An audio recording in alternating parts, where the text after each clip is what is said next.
Greetings. It's me, Lumen. And what follows is a deep dive into one of my favorite parts of Aether and Iron. Thus far, at least.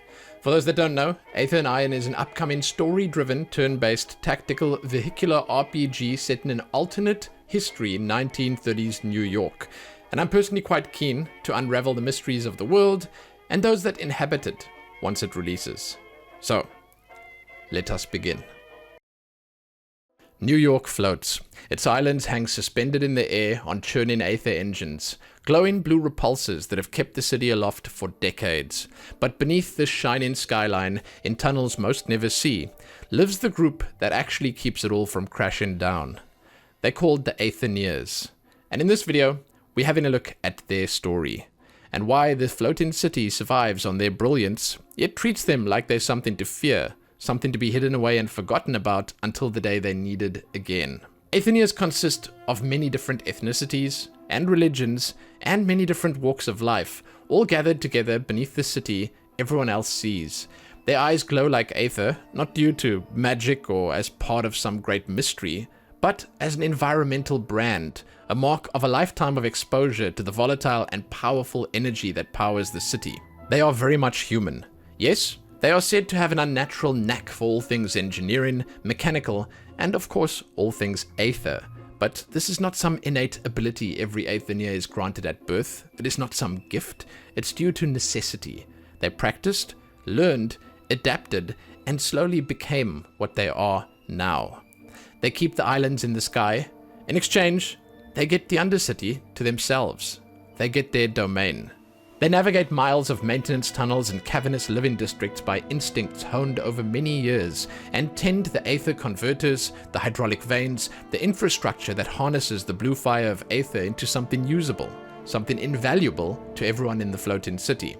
The Aethoneers generally keep to themselves, except when they are threatened or outsiders sneak into their tunnels uninvited. They are protective of their own and their districts that run below most of the upper city islands. Some Aethoneers do branch out and operate legitimate businesses above, even with the challenges doing so presents. Some make names for themselves, but many are content with just carving out a life for themselves that is not entirely nothing. The Undercity and its residents, entire neighborhoods and communities, also face the problem of Aether-tainted water that is beginning to make them sick. Without replacement parts for their filtration machines and infrastructure, their efficient recycling and reuse will only work for so long, until the parts eventually wear through and need to be replaced entirely. For this, they have to rely on help from the uppers and the barons of the lowest districts, which is never given freely. The constant and consistent wars between the barons and the different islands and regions and factions complicate things further, making it all about as delicate as can be. The Aethoneers have their supplies rationed.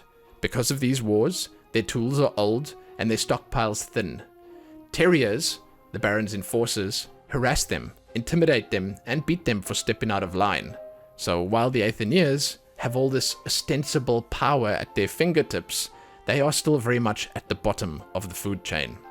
Despite all of this, they still show up, and they still hold the city aloft, because if they stop, everyone dies, including them. So then what is there to do? Like with most things, a little bit of education will probably go a long way. Right now, the grim and unspoken truth is that New York survives on the backs of people it refuses to understand. The general populace is uninformed and ignorant. When they actually think about it, and they think about the fact that their lives and their homes are hanging in a precarious balance, it makes them fearful. So, they don't think about it. They don't see the broken systems, the dangerous conditions, or the labor holding the whole machine together. They ignore the fact that their entire world is being held up in the sky.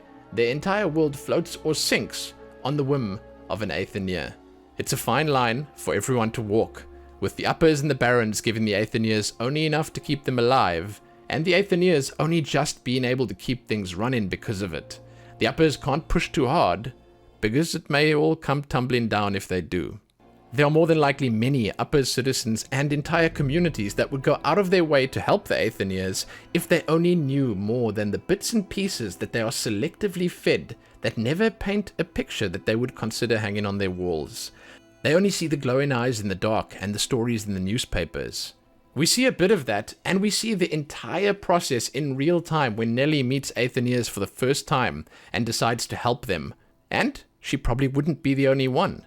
The Aethoneers are currently the city's boogeymen, blamed when things break, ignored when things work, and that will only ever change if someone stands up for them, or if eventually they lift themselves up. Not everyone is guilty of neglect and trying to keep the Undercity oppressed either. It's those few that have taken control with iron fists, those few that look to profit from it the most. The Aethoneers are not hated or feared because they've done anything wrong. It's because nobody really knows who they are, because they are scared, and because admitting the truth would mean admitting how fragile the floating city really is. They're the ones literally holding the world up, yet they're invisible. They are essential but treated as disposable. They're humans like the rest of the city, but dismissed as rats by those that don't understand them. That's what makes Aethoneers such an interesting and tragic story. They are undoubtedly my favorite part of the demo, and I personally cannot wait to learn more about them when Aether Iron releases. We've already had a little peek at what to expect. We've had a little taste, but I'm sure there'll be many more ups and downs in the full game. So thank you so much to Seismic Squirrel.